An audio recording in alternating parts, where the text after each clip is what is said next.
ang mga kwento ng pag-ibig, kwento ng buhay at kwento ng pag-asa dito sa Barangay Love Stories. Love Stories. Bilang tao ay normal lang na may pinagdadaanan tayo.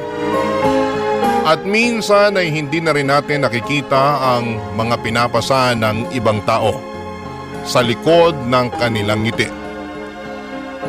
Ikaw, kabarangay, kailan mo huling tinanong yung kakilala mo kung okay lang ba sila? Dear Papa Dudut, magandang araw po sa inyo. Ako po si Sabrina at matagal na po akong tagahanga ninyo. Nalaman ko po ang tungkol sa Barangay LS sa YouTube at mula noon ay palagi na ako nakatutok sa Barangay LS tuwing break ko. Isa nga po pala akong college student at gusto ko pong ikwento sa inyo ang mga naging karanasan ko sa buhay. Lalo na kung paano ko nakilala ang boyfriend ko na si Ben. Ang totoo po niyan, Papa Dudut, ay hindi ko akalain na magkakaroon ako ng boyfriend kasi hindi naman ako nagkakagusto sa mga lalaki na nasa palibot ko. Pero sadyang mapaglaro lang talaga ang tadhana kasi nagbago ang lahat ng yon noong nakilala ko si Ben, Papa Dudut. Nakilala ko po si Ben noong unang araw sa college. Marami sa mga kaklase ko ang excited sa unang araw ng pasukan at karamihan sa kanila ay mabilis nakipagkaibigan. Pero iba si Ben, sobrang tahimik niya at parang wala siyang pakialam sa paligid niya. Nakatambay lang siya sa upuan niya at nagsusulat ng kung ano-ano sa notebook niya. Aaminin ko po, ang first impression ko sa kanya ay medyo weird siya, parang may sarili siyang mundo at hindi siya nakikisama at nakikihalubilo. Pero Papa Dudut, hindi ko po may tatanggi na noong mga panahong yon ay crush ko talaga siya. Grabe, sobrang gwapo niya at maganda rin ang pangangatawan niya. Kamukhang-kamukha niya talaga si Derek Monasterio, Papa Dudut. Ang sabi ko pa nga sa sarili ko noong mga panahon na yon na sayang naman at gwapo sana pero hindi naman nagsasalita. Pero hindi yon naging hadlang para kausapin at kilalanin ko siya. Siguro ay marami sa mga kabarangay ninyo ang magsasabi na napakaharot at napakalandi ko. Pero aminin ninyo, sigurado ako na may mga pagkakataon din sa buhay ninyo na naaakit kayong kausapin ng mga crush ninyo, hindi ba? Kasi ganon talaga yung nararamdaman ko noong unang nakita ko si Ben. At syempre hindi ko na po natiis. Pagkalipas ng ilang minuto ay ginawa ko na po ang unang hakbang at nagtangka akong makipag-usap kay Ben para mas makilala ko pa siya, Papa Dudut.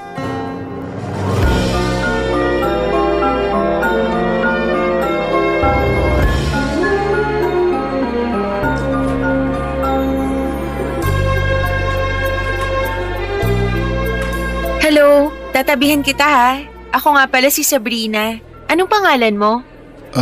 Ako ba kinakausap mo? Eto naman, patawa. Sino pa ba? Ikaw lang naman tong kinakausap ko. Sorry, ako nga pala si Ben. So nice to meet you, Ben. Alam mo, masaya ako na magkaklase tayo. Ano ba yung sinusulat mo sa notebook mo? Wala. Journal ko to. OMG, hindi ka lang pala gwapo. Matalino ka pa. Thank you. Patingin ako ng journal mo, ha? Uy, wag! Sorry kung napagtaasan kita ng boses. Ano ka ba? Ba't sorry ka ng sorry dyan? Ang totoo niyan, dapat ako nga tong humihingi ng tawad sa'yo kasi hindi ko na-realize na ini-invade ko na pala yung personal space mo. Pasensya ka na talaga ha, sadyang makulit lang talaga ako. Ayos lang yun. Nga pala, may tatanong ako sa'yo ha. Sana wag mong masamain. Kanina ko pa kasi napapansin na wala kang kinakausap dito sa classroom. Tapos, hindi ka rin umiimik.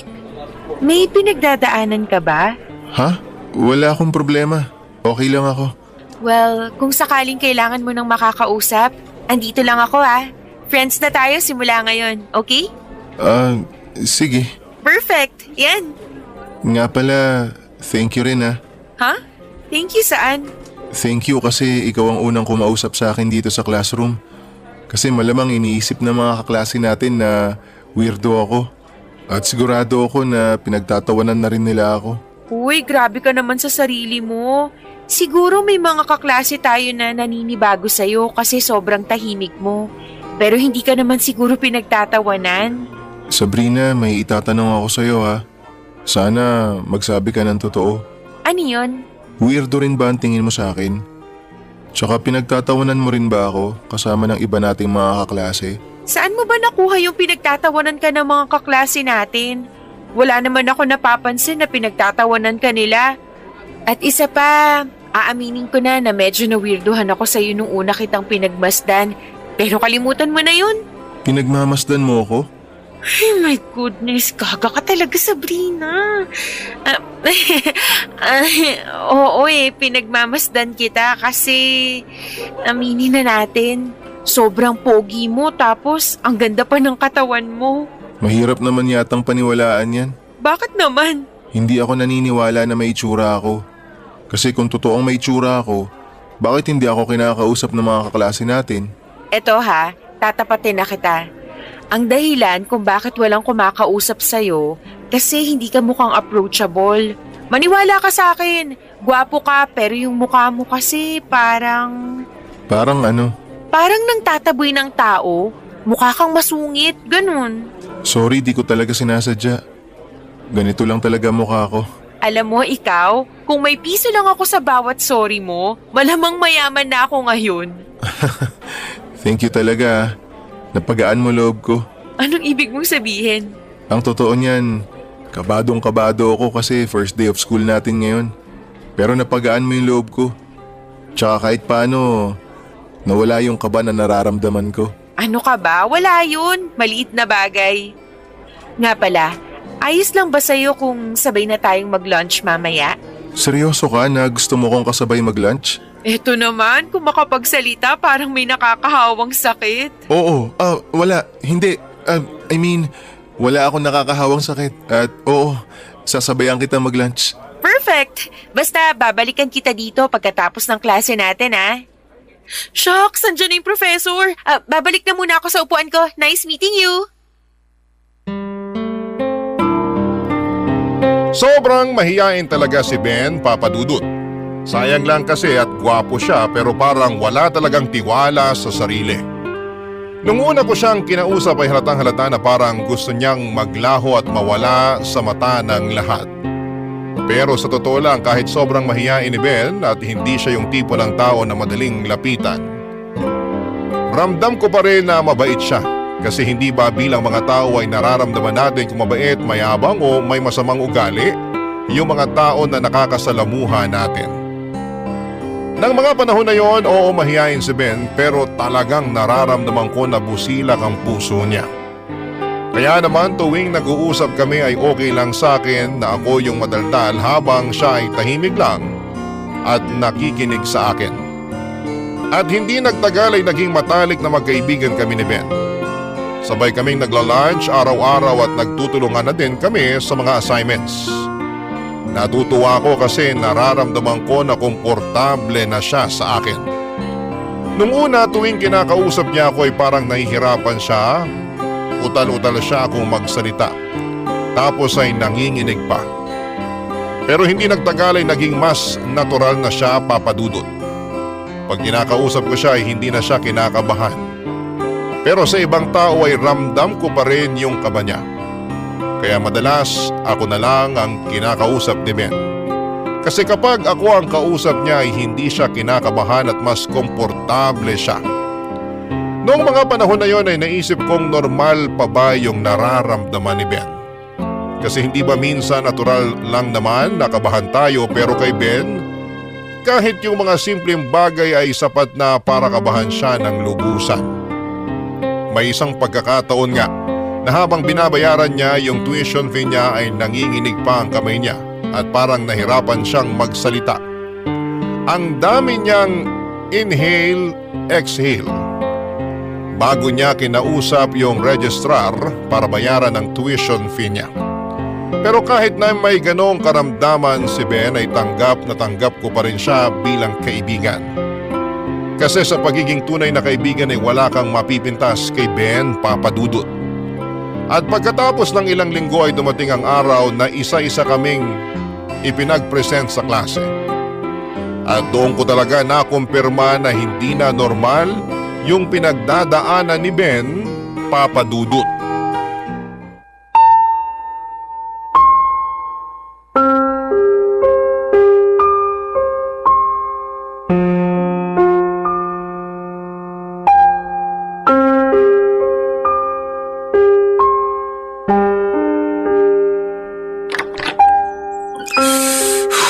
Huy, bakit ka naman lumabas ng classroom? Ikaw na yung susunod na magpe-present, oh. Sabrina, pasuyo naman oh. Pwede mo bang sabihin sa prof natin na uuwi na ako? Teka lang, bakit naman? Ang laki kaya ng impact ng presentation na yun sa grades natin. Pasensya ka na pero hindi ko talaga kaya. Sigurado ako na pagtatawanan lang ako ng mga kaklase natin. Ben, may itatanong ako sa'yo ha. Sana magsabi ka sa akin ng totoo. Ano yung itatanong mo? Nito kasing mga nakaraang linggo, madalas ko nang napapansin na pinagpapawisan, nanginginig at nauutal ka tuwing may kausap kang ibang tao. Alam ko na yung iniisip mo. Wala akong bisyo. Hindi rin ako umiinom ng kape. Kung ganun, bakit ka nagkakaganyan? Simula nung elementary pa lang ako, ganito na talaga ako. Pero mas lalong lumala nung nag-high school ako. Ang mahirap pa, pati si mama hindi naniniwala na may kakaiba akong nararamdaman.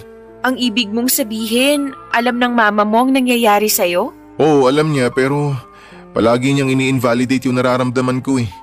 Tuwing kinukwento ko sa kanya na hindi normal tong kaba na nararamdaman ko, sinasabi niya na nag-iinarte lang daw ako. Kawawa ka naman pala. Pero wag kang mag-alala kasi sigurado ako na darating din yung araw na maiintindihan ka ng mama mo. Pero yung papa mo, naikwento mo na rin ba sa kanya yung tungkol dyan sa kondisyon mo? Wala na si Papa. Matagal niya na kaming iniwan ni Mama. Sumama siya dun sa babae niya. Ay, anyway, uuwi na ako. Pasuyo na lang ah. Parang awa mo na. Huy, ano ba? Dito ka lang. Sabrina naman, please. Hayaan mo na ako umuwi. Makinig ka sa akin. Hindi ka magpapatalo sa kung ano man yung nararamdaman mo. At hindi ako makakapayag na bumagsak ka sa klase natin dahil lang dyan sa kaba mo.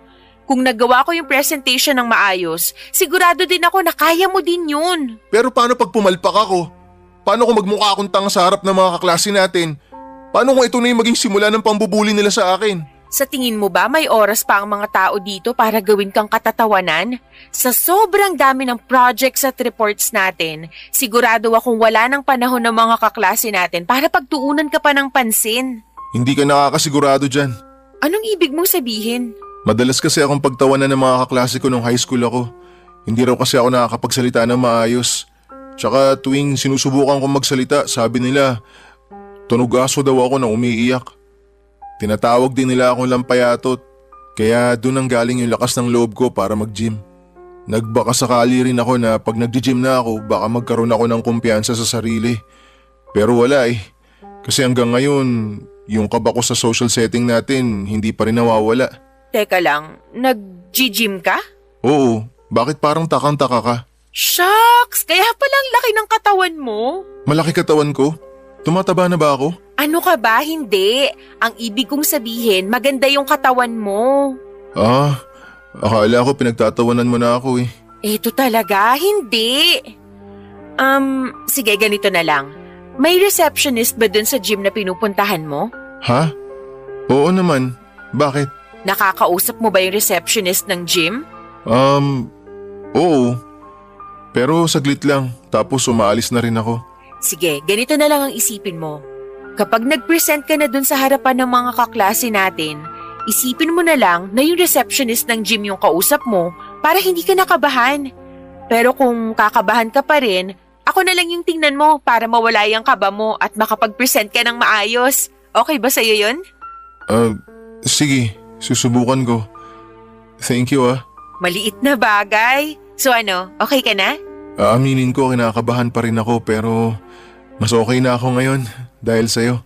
Sige, hinga ka muna ng malalim. Inhale. Exhale. O ayan, tapos subukan mong i-clear yung mga negative na naiisip mo. Paano? Ako yung isipin mo. Hindi, seryoso. Subukan mong isipin na mag-isa ka lang sa kwarto mo para hindi ka na kinakabahan ng ganyan. Okay ka na? Oo. Salamat talaga. Alam mo, ikaw, puro ka pa sa salamat. O halika na, pumasok na tayo sa loob. Baka mamaya mapansin pa ng prof natin na sabay pa tayong lumabas. Baka kung ano pang isipin nun. Halika na. Mabuti na lang talaga at hindi napansin ng professor namin na lumabas kami ni Ben ng classroom. Kasi timing din na abala siya sa pag-grade ng mga presentations noong mga panahon na yon. Anyway, papadudot na tuloy ang presentation ni Ben at halatang halata na naiiyak siya habang nagpe-present ito sa buong klase. At nanginginig pa yung boses niya. Pero sa kabila ng lahat ng yon ay nagawa pa rin niyang tapusin ng maayos ang presentation. Kaya naman proud na proud ako kay Ben ng araw na yon. Pag uwi ko ng bahay, naisip ko na mag-research tungkol sa nararamdaman ni Ben. Aaminin ko nung una akala ko ay baka nagkakape siya o baka may bisyo siya kaya ganon na lamang kung kabahan siya. Pero kapag kami lang dalawa ni Ben ay medyo okay naman siyang kausap. Kaya't naisip ko na may mas malalim pa na kadahilanan kaya siya kabado kapag ibang tao na ang kasama o kausap niya. At doon ko po nalaman na may social anxiety pala si Ben. Ang social anxiety ay isang mental condition kung saan ang tao ay palaging kinakabahan at natatakot na baka husgahan o kutsain ng ibang tao. Dahil dito, madalas nilang iniiwasan ang mga pakikisalamuha sa public na lugar. At dahil sa takot na yon, kadalasan ay nauutal sila at minsan ay nagiging physical ang epekto. Tulad ng panginginig ng kamay o pinagpapawisan dahil sa sobrang kaba. Base rin sa mga nabasa ko, ang social anxiety ay maaaring namamana o kaya naman ay dulot ng mga trauma o hindi magandang karanasan sa mga nakaraan. Noong nalaman ko ito ay lalo akong naawa kay Ben kasi nakikita ko sa mga mata niya na napapagod na rin siya sa kondisyon niya at bilang kaibigan. Ang magagawa ko lang ay damayan siya at suportahan siya sa mga ganitong pagkakataon. Makalipas ang ilang araw ay naisip kong ibahagi kay Ben yung natutunan ko tungkol sa social anxiety. Noong sinabi ko sa kanya ito, agad niyang sinabi na kuhang-kuha niya daw yung mga sintomas na nabanggit ko tungkol sa social anxiety. Sabi niya lahat ng sintomas ay nararamdaman at nararanasan niya. Yung palaging kinakabahan, takot na baka husgahan siya, at pati na rin yung pakiramdam na gusto niya na lamang magtago tuwing nakakakita siya ng ibang tao, papadudot. Barangay Love Stories. Barangay Love Stories. Pero papadudot ayon nga sa isang quote na nabasa ko, love conquers all daw. At hindi naging hadlang ang social anxiety ni Ben para mahulog ang loob namin sa isa't isa. Hindi na rin siguro nakapagtataka kung nagkatuluyan kami kasi palagi ko namang pinaparamdam kay Ben na hindi ko siya iiwanan, lalo na sa mga darkest moments niya. Aaminin ko noong una ay gwapo talaga si Ben kaya ako nabighani sa kanya. Pero yung ugali niya talaga yung totoong dahilan kung bakit ako patuloy na nananatili sa tabi niya. Siguro'y maraming tao ang iisipin na snob si Ben o di kaya ay suplado. Pero ako ang makapagpapatunay na hindi yon totoo. May pinagdadaanan lamang talaga siya na hindi naiintindihan ng karamihan. Pero hindi ibig sabihin noon ay masama siyang tao. At dumating na nga yung panahon na niligawan na ako ni Ben. Palagi siyang may dalang chocolates and flowers para sa akin. At habang nililigawan niya ako ay napansin ko na mas komportable na siyang i-text sa akin yung mga nararamdaman niya. Kasi sa text, mas nakakapag-compose siya ng mga thoughts niya at mas naipapaliwanag niya ng maayos ang saloobin niya. Isa rin sa mga napansin ko kay Ben ay ayaw niya yung tinatawagan siya sa cellphone. Parang tumitibok ng malakas ang puso niya kapag nakakarinig siya ng pag-ring ng cellphone niya. Pero tinulungan ko siya, Papa Dudut, at nagsimula kaming magtawagan. Kasi gusto ko na matulungan siya na mawala yung kaba niya sa pagsagot ng tawag at para na rin matulungan siya na mawala yung social anxiety niya kahit papaano. Fast forward, Papa Dudut, at naging kami din ni Ben. At dumating na yung araw na naglakas loob na siya na ipakilala ako sa mama niya. Nung una, syempre kinakabahan si Ben pero nilabanan niya yon kasi sabi niya sa akin, yung pagpapakilala niya sa akin sa mama niya ay patunay daw na seryoso siya sa akin. Hindi ko inakala na ang haba na pala ng buhok ko. Hindi ko nga lubos akalain na yung crush ko ay magiging boyfriend ko na rin sa wakas.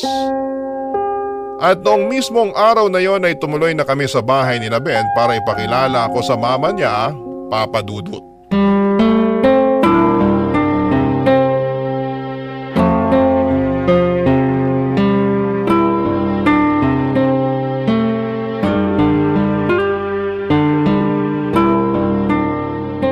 Grabe, babe! Mamimit ko na din yung mama mo sa wakas. Hello? May kausap pa ba ako dito? Bakit hindi ka mapakali dyan? Pasensya ka na babe, pero ito kasi yung first time na may ipapakilala ako sa mama ko eh. Alam mo, kung hindi ka pa handa, naiintindihan ko naman eh. Uuwi na lang ako kung gusto mo. Uy, sandali lang. Wag, dito ka lang. Kaya ko to. Kaya ko. Lika. Sigurado ka na ba talaga? Oo.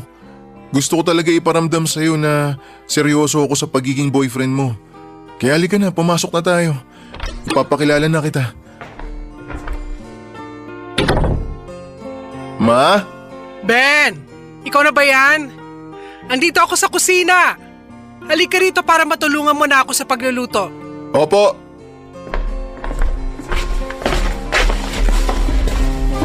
Ma, nga pala, si Sabrina. Ay, good evening po, Tita Cynthia. Good evening din sa'yo, Iha. Ben, siya na ba yung... Opo, ma. Siya po yung kinukwento ko sa inyo. Girlfriend ko. Kita mo na? O anong sabi ko sa'yo? Normal ka. Sadyang mahiyain na torpe ka lang talaga. Ma, yung hiya tsaka yung kaba na nararamdaman ko araw-araw, hindi naman na po normal eh. Sus! Tita Cynthia, mawalang galang na po ah. Pero totoo po yung sinasabi niya. Araw-araw ko pong napapansin na grabe kung kabahan at tamaan ng nerbiyos itong si Ben. Sa katunayan nga, nag-research ako tungkol sa kondisyon niya at napag-alaman ko na may social anxiety siya. Social ano? Social anxiety po, isa po siyang mental condition kung saan palaging natatakot at kinakabahan yung isang tao kahit sa mga normal o pangkaraniwan na mga sitwasyon o gawain. Sus, may doktor ka ba, Iha? Kayo talaga mga kabataan ngayon kung ano-ano na lang ang mga nababasa at pinaggagawa nyo sa internet. Kaya masyado kayong praning at sensitive eh. Ma, totoo yung sinasabi ni Sabrina. At sangayon din po ako sa research niya. Sa tingin ko po talaga may social anxiety ako. Kalokohan. Huwag ka nga magpapapaniwala dito sa girlfriend mo. Alam mo, Iha, sayang ka. Gusto pa naman sana kita kasi maganda ka at mukha pa namang edukada pero hindi ko gusto yung mga pinapasok mo sa utak ng anak ko. Ma, please, wag niyo naman pagsalitaan si Sabrina ng ganyan. Masisisi mo ba ako? Pinagmumukha kang baliw nitong girlfriend mo? Ano? Hindi po sa ganun yun. Ma naman, labas si Sabrina dito. Matagal ko nang kinukwento sa inyo yung tungkol sa nararamdaman ko. Pero kayo lang tong hindi naniniwala sa akin eh. Kayong mga kabataan, kung ano-ano na lang ang pinagagagawa nyo para lang makakuha ng simpatsya. Mga kulang kayo sa pansin. Tita, I'm sorry pero sumusobra na naman ata kayo. Umalis ka na nga dito. Lubayan mo ng anak ko. At ikaw, Ben, kailan ka pa magtitino? Sa tingin nyo ba talaga ginusto ko magkaroon ng social anxiety? Pagod na ako na maramdaman tong nararamdaman ko, ma. Ayoko ng ganitong klaseng buhay. Yung tipong palagi na lang akong kinakabahan tuwing may ibang tao ko nakakausapin. Yung tipong tuwing may kakausap sa akin, palagi ako nag-overthink. Palagi kong iniisip na may mali ako nasabi sa kanila. At alam niyo po ba kung ano yung pinakamasakit sa lahat? Ang pinakamasakit ay yung sarili kong ina hindi naniniwala sa pinagdadaanan ko. Aminin mo nga sa akin. May bisyo ka ba? Ganyan naman kayo palagi eh. Tuwing kinukwento ko sa inyo yung tungkol sa sitwasyon ko. Palagi na lang kayo naghihinala na nagbibisyo ako. Pero wala ma. Ilang beses ko bang sasabihin sa inyo na hindi ako nagbibisyo? Ben, tama na yan. Huminahon ka. Hindi. Kailangan niya marinig to. Kailangan niyang maintindihan na nahihirapan na ako. Nahihirapan?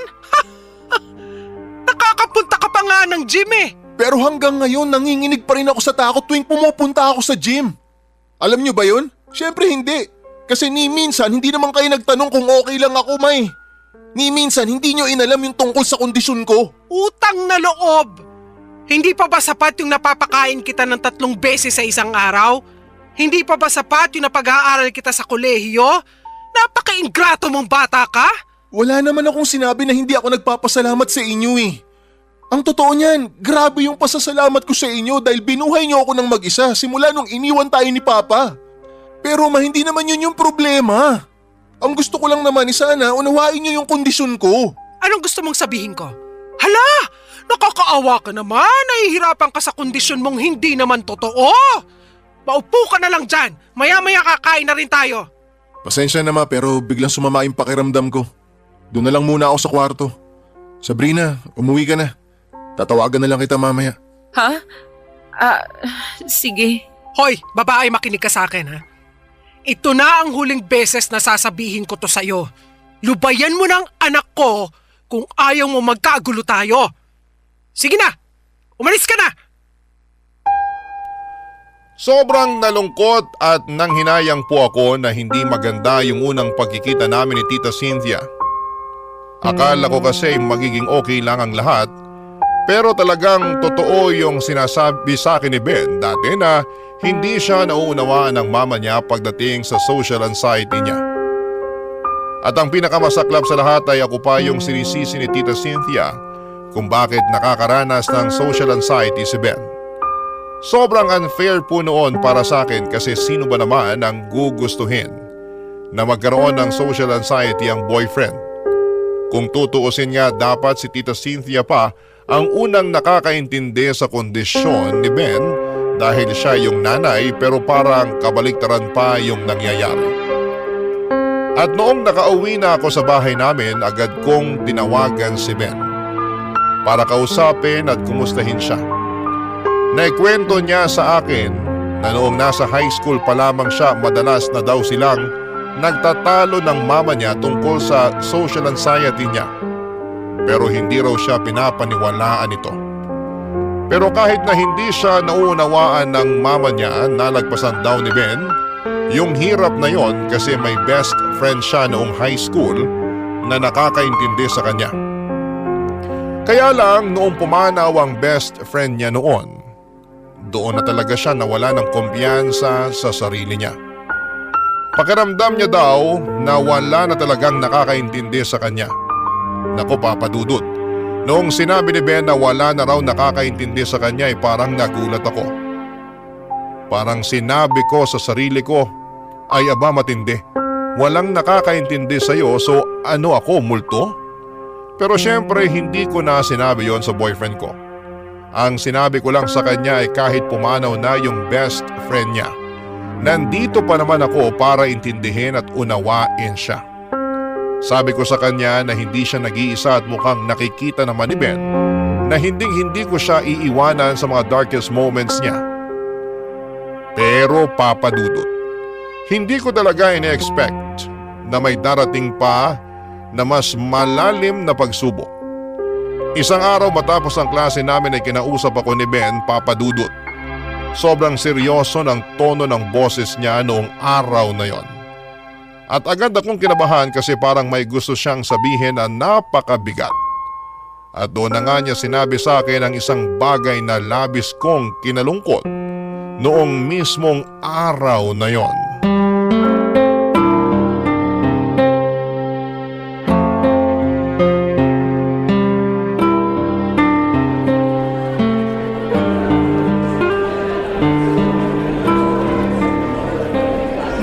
Halika, lunch na tayo. Saan mo gustong kumain, ha? Sabrina, kailangan natin mag-usap. Ano ba yan? Kinakabahan ako sa tono ng boses mo. Tungkol ba to kay Tita Cynthia? Naku, huwag ka nang mag-alala. Hindi na naman ako nasasaktan sa mga sinabi niya sa akin. Naka-move on na ako doon. Hindi. Hindi tungkol doon. So ano nga? Siguro panahon na para tapusin na natin to. Ano? Ano pinagsasasabi mo dyan? Sorry, pero nahihirapan din ako para sa'yo eh. Araw-araw ako nakukonsensya sa mga kailangan kong pagdaanan dahil lang sa sakit na to. Hindi mo to deserve. Hindi mo deserve yung ganitong klase ng pagmamahal. Mabait ka at nagpapasalamat ako sa'yo dahil minahal mo ako, pero mas deserve mo yung normal na klase ng pagmamahal. Normal na relasyon, yun ang mas kailangan mo. Yun ang mas para sa'yo. Hindi yung ganito na palagi mo nalang iniintindi yung kondisyon ko. Hindi, Ben, ayoko. Sino bang nagsabi sa'yo na nahihirapan ako, ha? Ilalaban natin to. Please, wag mo namang gawin sa akin to. Bata pa lang ako, pinagdadaanan ko na to. Tsaka hindi ko masasabi kung kailan to matatapos. Ayaw kitang idamay, ayaw kitang hilahin pababa. Kaya sige na please, iwan mo na lang ako. Maniwala ka sa akin. Malalagpasan din natin to. Hindi kita iiwan. Pero kailangan. Para din sa'yo to, maniwala ka. Mauubos ka lang kapag ipinagpatuloy pa natin to. Kaya sige na, pumayag ka na. Ganun na lang ba kadali para sa'yo na itapon ang lahat ng to? Hindi mo alam kung gaano ako nasasaktan ngayon sa gusto mong mangyari. Ang gusto ko lang mangyari ay magkaroon ka ng normal na buhay. Normal na relasyon. Hindi mo makukuha yun kung patuloy mo kong iintindihin. Sorry, alam kong kasalanan ko kasi niligawan kita, pero kaya ako nga tinatapos to eh. Hanggat maaga pa para may oras ka pa. Para hindi ka na mahirapan. Kung ganito lang din naman ang kahihinatnan ng lahat ng to. Sana pala, nung first day pa lang, hindi na kita kinausap. Sana, hinayaan na lang kita na mag-isa. Nagsisisi ako na nakilala pa kita. Umamin ka nga sa akin, Ben. Minahal mo ba talaga ako? O napilitan ka lang kasi wala nang ibang kumakausap sa'yo? Hindi sa ganun yun. Minahal kita at hanggang ngayon mahal na mahal pa rin kita. Kaya ako nga ginagawa to eh, kasi mahal kita. Pero bakit ganon? Bakit hindi ko maramdaman ngayon yung pagmamahal na sinasabi mo? Questionin mo na lahat, wag lang yung pagmamahal ko sa'yo. Sa tingin mo ba hindi ako nasasaktan tuwing pinamumukha sa akin ng sarili kong ina na ikaw yung dahilan kung bakit ako nagkakaganito? Nasasaktan ako para sa'yo. Tuwing sinasabi ni mama na pinahihirapan lang daw kita. Sinabi niya yon? Ben, hindi mo ba nakikita yung ginagawa ng mama mo? Pinaghihiwalay niya tayo. Alam mo sa sarili mo na hindi totoo yung mga sinasabi niya sa'yo. Oh, pero... So bakit ka nagpapa-apekto? Kasi may punto siya. Tama siya, Sabrina. Pinahihirapan lang kita. Utang na loob. Manindigan ka naman. Matuto kang lumaban para sa mga taong nagmamahal at naniniwala sa'yo. I'm sorry. Tama ka. Hindi mo ako sinukuan. Kaya wala akong dahilan para sukuan din yung relasyon nating dalawa. Maniwala ka, Ben. Matatapos din to. Pero hanggang kailan? Hanggang kailan ako magtitiis at mahihirapan? Hindi ko alam. Pero isang bagay lang ang sinisigurado ko sa'yo.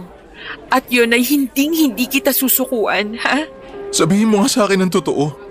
Hindi ka pa ba nagsasawa na intindihin ako? Aaminin ko, may mga pagkakataon na nahihirapan ako para sa'yo.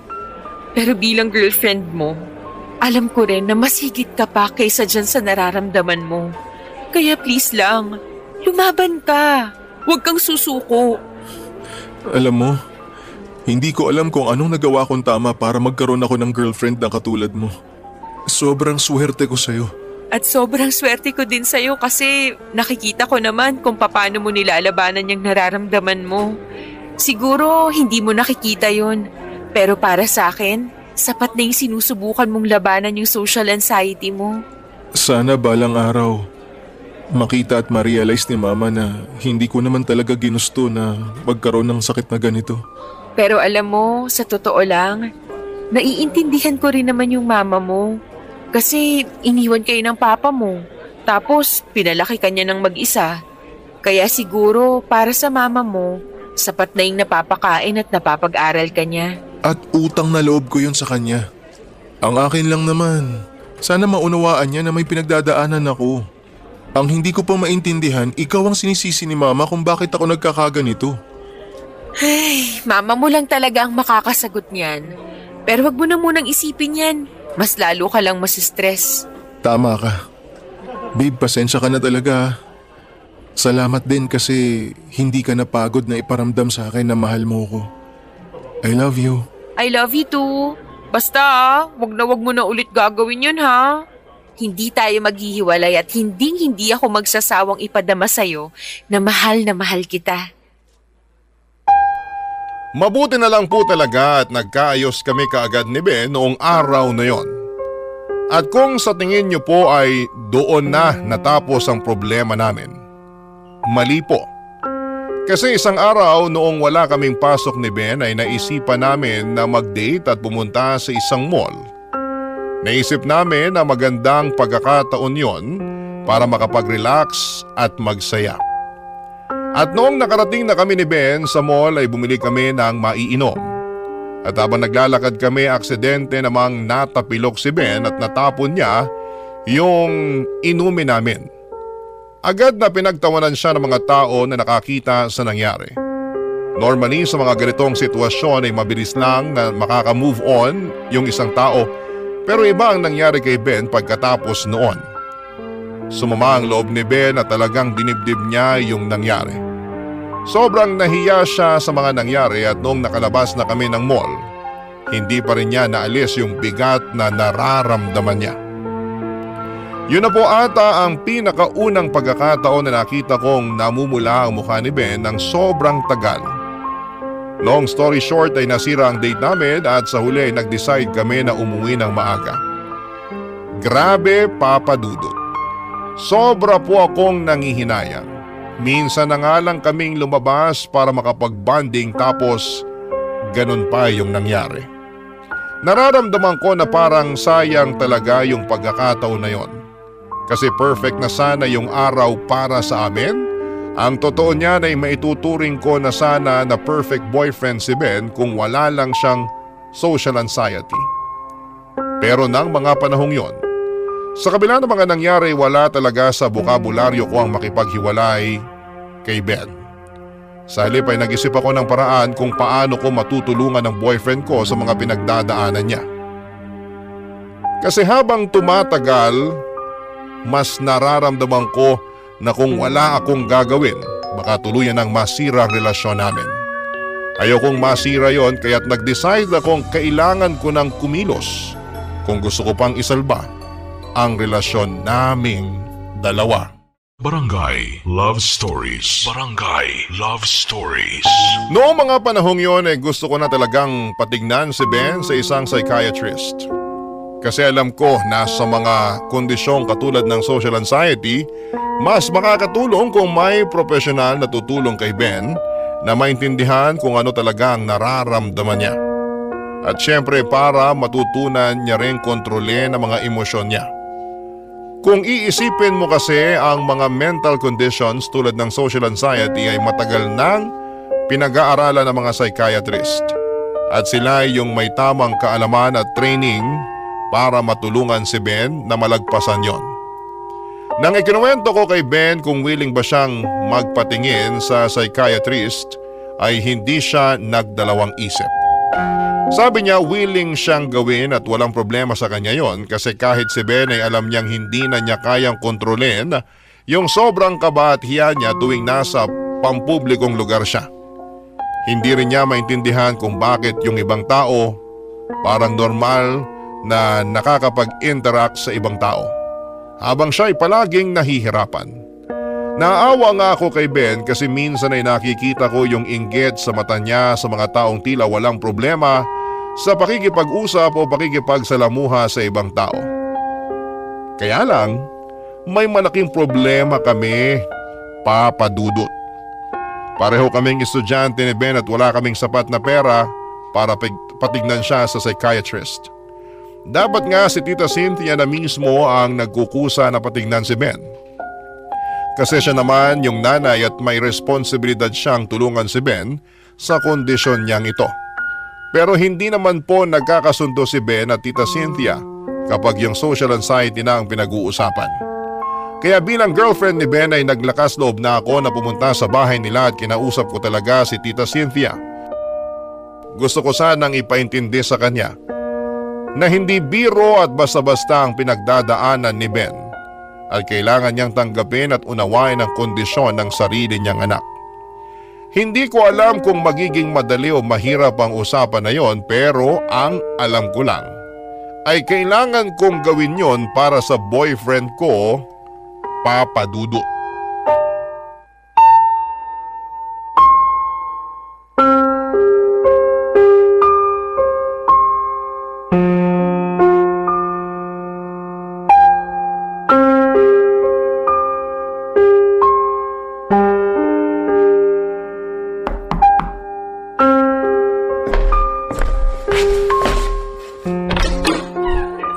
Oh, paano ka nakapasok dito? Pasensya na po kayo pero bukas po kasi yung gate niyo. Hindi ka pa pala hinihiwalay ng anak ko? Pwes natutulog pa si Ben. Sige na, umalis ka na. Kayo po talaga ang sadya ko dito. At ano naman ang kailangan mo sa akin? Gusto ko po sana kayong kausapin tungkol kay Ben. Ang lakas ng loob mo ah. Pero hanggang dyan ka na lang. Wag na wag ka magkakamaling pumasok sa bahay ko. Gaya nga ng sinabi ko, natutulog pa ang anak ko, mamaya mo na siya i-brainwash. Tatapatin ko na po kayo, Tita Cynthia. Pwede bang tigilan mo ng pagtawag sa akin ng tita? Hindi kita kaano-ano. Ang kapal din naman talaga ng pagmumukha mo para tawagin ako. Kailangan ho ng psychiatrist ni Ben. Ano? Pasensya na po kayo pero awang-awa na po ako sa anak ninyo. Sobrang nako-conscious na siya tuwing pinapalibutan siya ng ibang tao. At sa tingin ko, mas makakabuti kung patitingnan niyo siya sa isang psychiatrist. Psychiatrist? Hindi baliw ang anak ko, Sabrina. Kung may baliw man dito, ikaw yon. Kasi kung ano-anong pinapasok mo sa utak ng anak ko. Tita, magdahan-dahan po kayo sa mga sinasabi niyo. Hindi porket may pinagdadaanan ng mga katulad ni Ben, hindi ibig sabihin nun baliw na sila. Kailangan lang nila ng tulong para mas maintindihan nila yung nararamdaman at pinagdadaanan nila. Ikaw ang dahilan kung bakit may pinagdadaanan ng anak ko. Kung ano-ano mga sinasabi mo sa kanya kaya siya nasisiraan ng bait. Matagal na pong may pinagdadaanan si Ben. Kayo lang naman tong nagbubulag-bulagan sa hirap na dinadanas ng anak nyo. At bakit nyo po ba ako sinisisi sa nangyayari kay Ben? Sa tingin nyo po ba talaga ginusto ko na magkaroon ng mental health condition yung anak nyo? Aba malay ko! Hindi po ako nagpunta dito para makipag-away sa inyo. Pumunta po ako dito para makiusap sa inyo na patingnan nyo si Ben sa isang psychiatrist. Maniwala kayo sa akin, para din po to sa inyo. Alam ko na kung bakit ka nagkakaganito. Anong ibig niyong sabihin? Pinipilit mo na patignan yung anak ko sa isang psychiatrist kasi gusto mong pagkakitaan yung anak ko. Umaasa ka na ibibigay ko kay Ben yung bayad para sa psychiatrist nang sa ganon masalisihan mo ko. Tita, utang na loob. Wala akong ibang gusto kung hindi ang mapabuti si Ben. Mahal ko po yung anak niyo. Mahirap po bang intindihin yun? Oo! Kasi ikaw ang dahilan kung bakit nagiging baldado ang anak ko. Alam niyo po, no offense ha, pero mas naiintindihan ko na ngayon kung bakit may mga pagkakataong sumasama ang loob ni Ben sa inyo. Kasi ang kitid ng utak niyo, hindi kayo marunong umintindi. Ang kapal na mukha mo para pagsalitaan ako ng ganyan sa sarili kong pamamahay. Sabihin niyo nga ho sa akin, bilang nanay niya, hanggang kailan niyo kayang tiising nakikita si Ben na nahihirapan sa kondisyon niya? Wala siyang kondisyon. Gawa-gawa niyo lang yan. Kayo kasi mga kabataan, kulang kayo sa pansin. Walang sakit si Ben. Normal ang anak ko, naintindihan mo? Tita, parang awa niyo na. Ako na ang nasasaktan para kay Ben. Maniwala ho kayo kung may pera lang ako, hindi na ako lalapit sa inyo at ako na mismong magdadala sa kanya sa psychiatrist. Pero pareho lang kaming estudyante ni Ben at wala kaming sapat na pera para gawin yun. Ayan! Lumabas din yung totoo! Gusto mo akong perahan kasi walang-wala ka, manggagancho ka. Mali po yung iniisip nyo. Hindi ako ganong klaseng babae. Concerned lang ako kay Ben, mahirap bang unawain yun? Ito lang ang ipinapangako ko sa'yo, Sabrina, kaya makinig ka. Gagawin ko ang lahat para maghiwalay kayo ng anak ko at hindi ako titigil hanggat hindi kayo naghihiwalay. Bakit ba ang init ng dugo niyo sa akin? Nung una tayong nagkita, pinakitunguhan ko naman kayo ng maayos at wala akong ginawa sa inyo para kasuklaman niyo ako ng ganito katindi. Kasi ikaw ang dahilan kung bakit sa tingin ni Ben nasisiraan na siya ng ulo. Kung ano-ano mga pinagsasasabi mo sa kanya kaya siya unti-unting nababaliw. Sana, pag-isipan niyo po ng mabuti yung mga sinasabi ko sa inyo. Hindi po kami nag-iimbento ni Ben at pareho naming alam na kailangan niya ng tulong. At kayo lang pong may kakayahang ibigay sa kanya yung tulong na kailangan niya. Umalis ka na, kundi ipapabarangay kita! Pakisabi na lang po kay Ben na dumaan ako dito. Umalis ka na!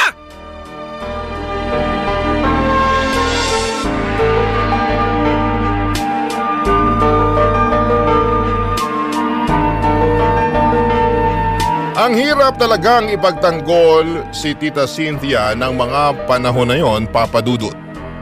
Mukhang lumaki siya sa mas makalumang pananaw at mahirap baguhin yung ganong klase ng mindset. Ako naman ay ipinagpapasa Diyos ko na lang na sana balang araw ay mas lalawakan ni Tita Cynthia yung isip niya. Kasi beruin mo ha, yung mismong ina mo ay hindi ka naniniwala na may pinagdadaanan ka. Ako ang nasasaktan para kay Ben tuwing naiisip ko si Tita Cynthia. Kaya masasabi ko na lamang talaga na sobrang swerte ko talaga sa mga magulang ko kasi kabaliktaran sila ni Tita Cynthia. Talagang maunawain ang mga magulang ko at palagi nilang inuunawa at inuuna ang kapakanan ng kanilang anak. Kaya siguro mahaba yung pasensya at pag-unawa ko pagdating kay Ben. Kasi pinalaki ako ng maayos ng mga magulang ko at tinuruan nila akong magmalasakit at magpakita ng pag-unawa sa kapwa. Lumipas sa mga buwan at pakiramdam ko ay parang walang pagbabago sa kalagayan ni Ben. Nakakaramdam pa rin siya ng matinding takot at kaba lalo na pag may mga kausap siyang ibang tao. Nakaramdam na po ba kayo ng kaba tuwing sasalang kayo sa mga job interview? O di kaya ay paparating na yung mataray at masungit ninyo na boss? Ganon ang klase ng kaba na nararamdaman ni Ben tuwing nakakakita siya ng mga tao. Pero syempre nandito naman ako para tulungan siya. Pero hindi naman sa lahat ng oras ay nandito ako para saluhin siya. Kaya sinabi ko din kay Ben na maghanap siya ng mga videos online na makakatulong sa kanya para malaman niyang hindi siya nag-iisa. At mabuti na lamang talaga at nakinig siya sa akin. At kitang-kita ko na patuloy niya pa rin na nilalabanan ang social anxiety niya kahit papaano.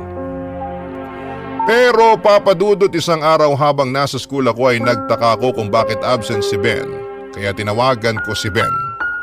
At laking gulat ko noong napag-alaman ko na nabangga si Ben ng isang motor habang naglalakad papunta ng school. Sobra akong nagpanik noong mga panahon na yon. At agad akong umalis ng eskwelahan para puntahan si Ben sa ospital, Papa Dudut.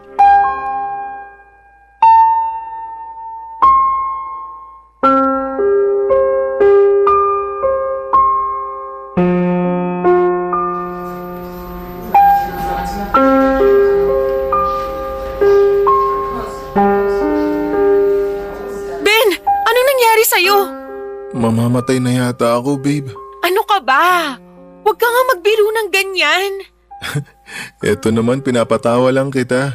Pwes hindi nakakatuwa yung biro mo. Alalang-alala ako sa'yo. Paano kung mas malala pa dyan ang natamo mo, ha? Huwag ka na mag-alala. Okay naman na ako eh. Mabuti na lang talaga hindi ganun kabilis yung takbo ng motor. Pero imamonitor pa rin daw nila yung paa ko. Medyo makirot pa rin kasi. Basta magpagaling ka lang dyan, ha? Yung ID mo nga pala, hawak nung isang nurse. Huwag ka na rin mag-alala kasi tinawagan na rin daw ng ospital yung emergency contact na nasa likod ng ID mo. Oh, ba't mukhang hindi ka masaya na nakaligtas ka? Bigla ko kasing naalala. Si Mama yung emergency contact ko. Paano si Mama? Naku patay, siguradong pagagalitan ako nun. Ano ka ba? Kahit masungit yun, hindi mo naman pwedeng itago sa mama mo tong nangyari sa'yo. Basta, huwag mo na nga munang isipin yan. Ang importante, ligtas ka. Diyos ko, Ben anak, Ma, salamat sa Diyos at ligtas ka. Hindi ko mapapatawad ang sarili ko kung may masamang mangyari sa'yo. wag na po kayo mag-alala. Okay na po ako. Anak, I'm sorry kung pinaramdam ko sa'yo na hindi kita pinapahalagahan. Ang totoo niyan, matagal ko nang alam at napapansin yung tungkol sa social anxiety mo. Napapansin ko na kinakabahan ka tuwing inuutusan kitang sagutin yung telepono. At hindi ka rin mapakali tuwing may mga bisita tayo sa bahay. Alam na alam ko ang lahat ng yun, anak. Ang sa akin lang naman kasi, ayokong maramdaman na nagkulang at nabigo ako bilang nanay mo. Kaya hindi ko matanggap-tanggap yung tungkol sa pinagdadaanan mo. Bakit hindi niyo sinabi sa akin yan nung umpisa pa lang, Ma? Kung sinabi niyo sa akin yan ng mas maaga, di sana mas naintindihan ko kayo. Mas lalo tuloy ako nakukonsensya kasi sinagot-sagot ko kayo nung nakaraan. Hindi ka dapat makonsensya, anak. Kasi ako to nagbulag-bulagan hanggang sa napaniwala ko na ang sarili ko na wala kang pinagdadaanan. Pero nung natanggap ko yung tawag na nabangga ka raw, doon ko napagtanto na naging masama akong ina sa'yo. Anak, sana mapatawad mo ko. Ayos na yun, Ma. Pinapatawad ko na kayo. Tsaka, mahal na mahal ko po kayo. Mahal na mahal din kita. Huwag ka mag-alala. Kasi paglabas mo rito, pupunta tayo sa psychiatrist para mas maunawaan at maintindihan mo yung mga pinagdadaanan mo, ha? Oo nga pala, Sabrina. Salamat din sa'yo kasi pinakita mo sa akin na hindi ako naging perpektong ina. Na may mga pagkukulang din ako sa anak ko. Sa totoo lang, masaya po ako na nagkabati na rin kayo sa wakas. Tsaka, Ma, huwag niyo na nga awayin yung girlfriend ko, ha. Mahal na mahal ko yan. Oo naman. Sabrina, Iha, I'm sorry sa mga sinabi ko sa iyo noon. I'm sorry na nadamay pa kita sa mga pagkukulang ko sa anak ko. Wala na po yun. So, ibig sabihin po ba nito, pwede ko na kayong tawaging tita? Siyempre naman. Alam mo, sobrang swerte ng anak ko sa iyo. Bakit? Hindi ba maswerte si Sabrina sa akin? Ikaw talaga. Nga pala, huwag kang mag-alala kasi ako na mismo ang kakausap sa school tungkol sa nangyari sa'yo. Babe, thank you talaga. Nga pala, bakit ka nandito? Hindi ba dapat nasa school ka? Ibang klase ka rin ano? Sa tingin mo, hindi ako kakaripas sa pagpunta dito nung nalaman ko na nabangga ka ng motor? Naku anak, kung ako sa iyo, wag mo nang hihiwalayan tong si Sabrina. Seryoso ba kayo, Ma? Parang kailan lang, tutol na tutol kayo sa relasyon namin, ha? Ano ka pa naman, nak? Wag mo nga ipaalala sa akin yun, nakakahiya dito kay Sabrina eh. Basta tita, sinisigurado ko po sa inyo na okay na tayo. Mabuti naman kung ganun. Pero yung pag-aaral niyo munang atupagin niyo, ha? Mas mahalaga pa rin na makapagtapos kayo. Pero sigurado po ba kayo natanggap niyo na talaga si Sabrina? Siyempre naman. Kung ganun, panahon na para pagplanuhan namin yung kasal. Huy Ben, ano ka ba? Tumigil ka nga, nakakahiya. Okay na ako sa setup niyo sa relasyon yung dalawa. Basta pagbubutihin niyo lang ang pag-aaral niyo. Tsaka niyo naisipin yung pagpapakasal kapag nakapagtapos na kayo. Nga pala anak, nakuha mo ba yung plate number nung nakabangga sa'yo? Wag na po, okay naman po ako eh. Tama si tita. Dapat panagutin natin kung sino man ang lokong nakabangga sa'yo. Anyway, sigurado naman ako na may CCTV doon sa pinangyarihan ng insidente. Basta magpagaling ka na muna, okay? Thank you, babe. I love you. I love you too. Nagpapasalamat na lang po ako at hindi ganong kalala ang natamong sugat ni Ben. May mga kaunting fractures lang sa tuhod kaya't kinailangan niyang gumamit ng crutches at ilang linggong pahinga. Pero salamat sa Diyos kasi dumating din yung araw na gumaling din siya at nakabalik na sa school. Tungkol naman sa driver na nakabangga kay Ben, natunto ni Tita Cynthia yung bahay niya at hindi pala malayo sa pinangyarihan ng aksidente yung bahay ng driver. Nakipag-areglo na lamang yung driver kay Tita Cynthia at nagmakaawa ito na huwag na siyang kasuhan Kaya pumayag na lang din si Tita Cynthia para matapos na ang gulo. At tungkol naman kina Tita Cynthia at Ben ay masaya akong sabihin na nagkaayos na talaga sila. Tuwing weekends ay nagsasama na sila sa pagpunta sa psychiatrist. At kitang-kita ko na nag-improve na ang social skills ni Ben. Nakakapagsalita na siya ng hindi kabado o nanginginig. Talagang malaking tulong ang medication at counseling na natatanggap ni Ben mula sa psychiatrist. At kami naman ni Tita Cynthia ay okay na rin. Tanggap na niya ako bilang girlfriend ni Ben at wala na akong mahihiling pa. Pero ipagdarasal ko pa rin na sana tuloy-tuloy na ang pag-i-improve ni Ben. Para po sa mga nakakaranas ng social anxiety dyan, gusto ko lang pong sabihin na hindi kayo nag-iisa. At maraming tao ang handang umunawa at magbigay ng suporta sa inyo. Kaya lumaban lamang po kayo dahil habang may buhay, ay may pag-asa. Ang dami ko pong natutunan sa relasyon namin ni Ben. Isa sa mga pinakamahalagang realizations ko ay ang pagiging sensitibo at maunawain sa mga taong may mental health conditions. Tulad na lamang po ng social anxiety. Mahalaga na huwag nating husgahan ang mga tao base sa kanilang kahinaan at lagi nating tatandaan na may mga bagay na hindi agad natin nauunawaan kaya't magsikap tayong magbigay ng malasakit at suporta. Dahil sa simpleng pag-unawa, malaki ang maitutulong nito sa mga taong may pinagdaraanan. Dito ko na po tatapusin ang kwento ko at kapag nakapagtapos na kami ng pag-aaral at dumating na yung oras na nagpakasal na kami ni Ben ay susulat pong muli ako sa inyo. Papa Dudut, maraming salamat po sa oras na nilaan ninyo sa liham ko. Ang inyong forever kapuso at kabarangay, Sabrina. Ano ang masasabi mo sa ating Barangay Love Stories today? Aabangan namin yan sa aming comment section.